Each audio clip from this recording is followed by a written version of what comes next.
মধ্যে দাড়ি রাখে নাই। এবার ওই যুবকের গালের মধ্যে সিটা ফাটা কিছু দাড়ি, মানে এখানে 4টা এখানে 2টা, এরকম দাড়ি আছে না নাই? যারা বলেন আছে না নাই? তো ওই যুবককে বলতেছে, কিরে তোর দাড়িগুলো দেখতে ছাগল ছাগল লাগে, ছাগলের দাড়ির মতো লাগে। কিসের দাড়ি? জোরে বলেন কিসের দাড়ি?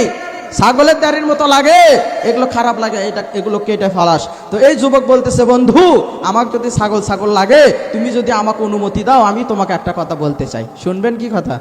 শুনবেন কি কথা? শুনবেন। এইবার এই বন্ধু বলতেছে, বন্ধু মন খারাপ করো না, কষ্ট নিও না, আমাকে ছাগল ছাগল লাগে, কিন্তু তোমার মুখটা দেখতে কুত্তা কুত্তা লাগে। কি লাগে? জোরে বলেন। পাশে কোনো কওমি মাদ্রাসা থাকলে গিয়ে জেনে নেবেন, যে মাইয়া বলবে দাড়ি আমি পছন্দ করি না, লাইক করি না, ওই ছেলেকে বিবাহ করব না, আমি হুজুর বলে গেলাম, আমি ফিরোজ কবির হুজুর বলে গেলাম, ওই মাইয়াকে বিবাহ করাই আপনার জায়েজ নাই। ঠিক কিনা বলেন? আপনি বলেছেন দাড়ি রাখলে আনস্মার্ট লাগে, ঠিক কিনা বলেন? অথচ নবীজি বলেন, ওয়া ইন্নাকা লাআলা খুলুকিন আযীম, আমার নবীজি স্মার্ট, আমার নবীজির আদর্শ সুন্দর, আমার নবীজির আদর্শ কমল, আমার নবীজির চাইতে স্মার্ট আর কোন যুবক হইতে পারে? বলেন দেখে, আমার নবীজির দাড়ি ছিল কি ছিল না?